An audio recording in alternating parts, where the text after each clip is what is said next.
please. Period sex! I've been waiting to talk about this for a while.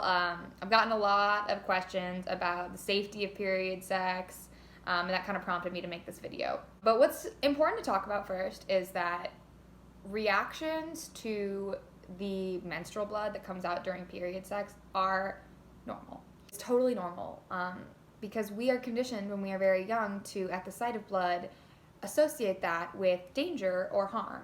If we see someone is bleeding, it is because they are injured. It is not usually because they are uninjured, or it is not something that you expect to see as a young person when you are going to be having sex, if you even are aware of what sex is. But that blood is actually supposed to be leaving the body and is not a sign of an injury. It is a sign of a healthy menstrual cycle and someone whose body is working just fine. But we are taught that periods are gross and need to be hidden, and that is really in order to keep those who don't have periods more comfortable.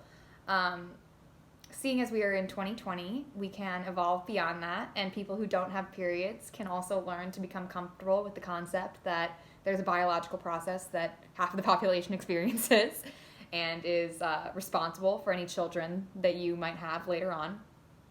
So it's important to keep those who may be uncomfortable educated and to maybe speak up when it's hard and say, I actually would like for you to be more sexually active with me when I'm on my period, and maybe try to work through steps where you can do that more comfortably. People who have periods will often go to pretty extensive lengths to keep their period a secret. The packaging on tampons and pads is deliberately discreet to not draw attention.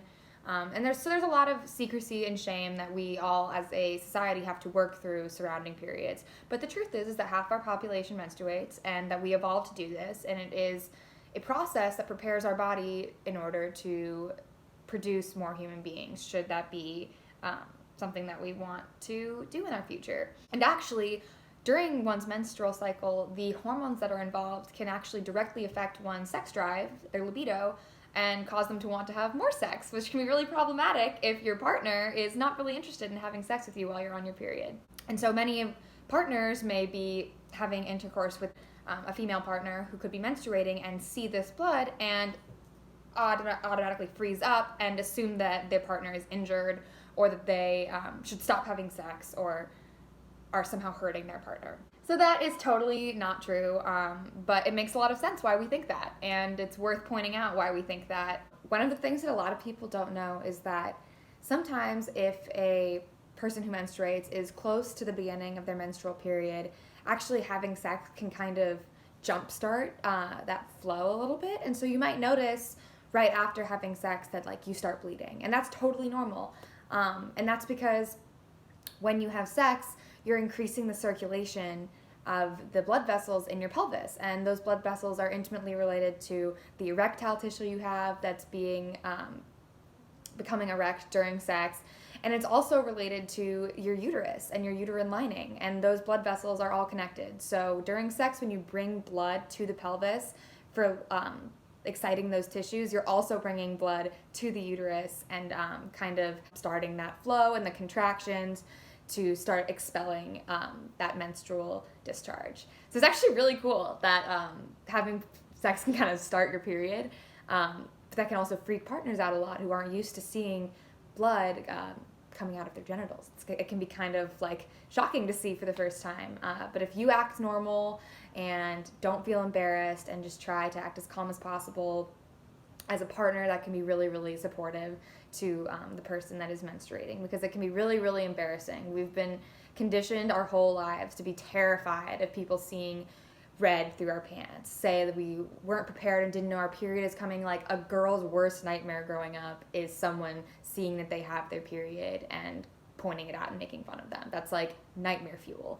So the most that you can do is to try to kind of fight back all of that stigma and make your partners more comfortable and excited to take advantage of this awesome time of the month where you have a bigger libido, you're more horny, you have this additional lubrication that is really effective. It's very interesting. People have very differing views on how period sex can be, but a lot of people can find it extremely healing, and it kind of helps heal some of the shame that we've had about our bodies and our menstrual cycle and feeling dirty and ashamed, and that we should be hiding ourselves for a week every month.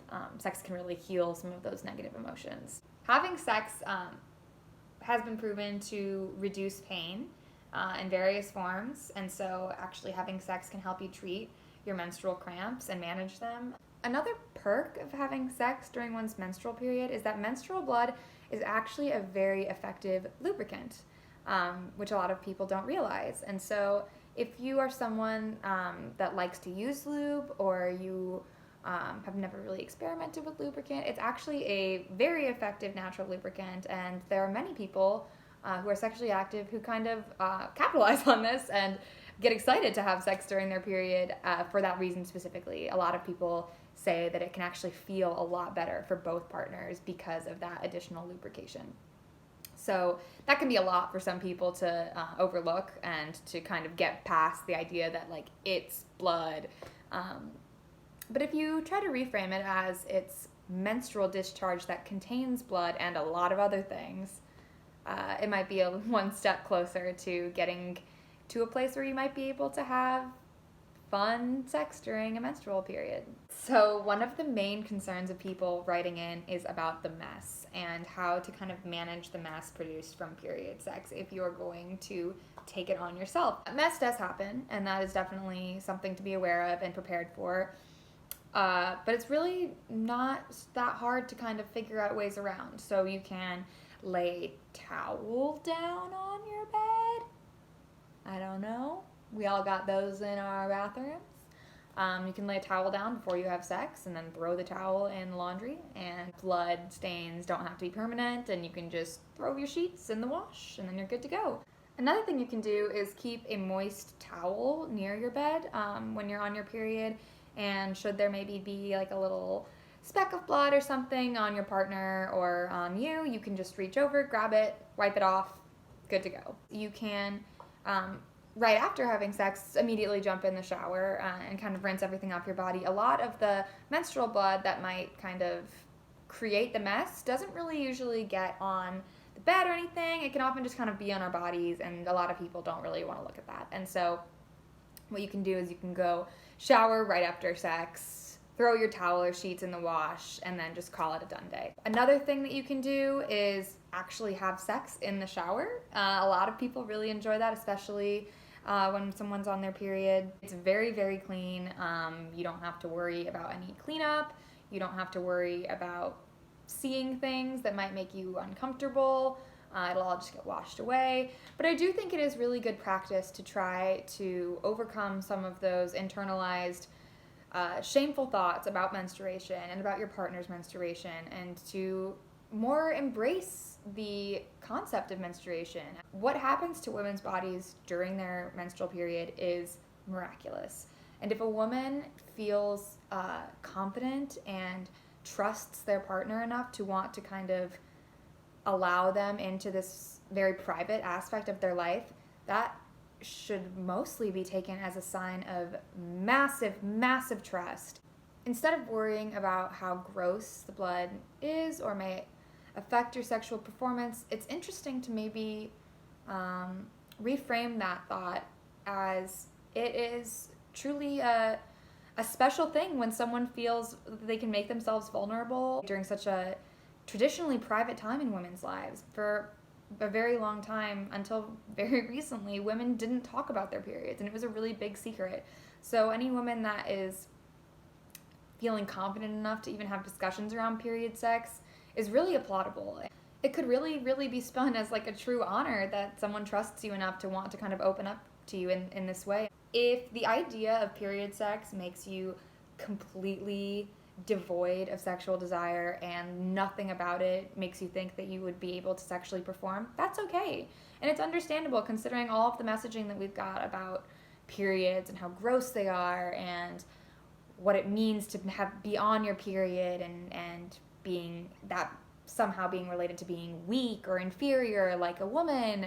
That takes a lot to unpack, and it takes a long time to really think about what those things mean to you and how you really want to carry on that weight. But if you really don't feel like you are the person to be having period sex right now, that's totally fine. There are plenty of things that you can do to help your partner feel calm and sexually satisfied during their menstrual cycle that doesn't involve penetrative sex. And then maybe along the line, you might be more interested in trying it. Who knows? I'm really optimistic that we can have more of these productive conversations with partners and try to take some of the stigma away off of periods and reframe them as a time to celebrate trust and communication and connection during a woman's cycle. All right, that is all of my thoughts on period sex. I'm definitely going to have more of them later on, and I'm sure that you guys will too, so feel free to DM me with any tips that you guys have had besides trying things in the shower. I know that a lot of people love doing that. But if you guys have any more period sex tips, please send them my way. I would love to share them with everyone else. I will be having more videos coming out soon on a bunch of cool topics. I really hope you guys stay tuned, and thanks for watching.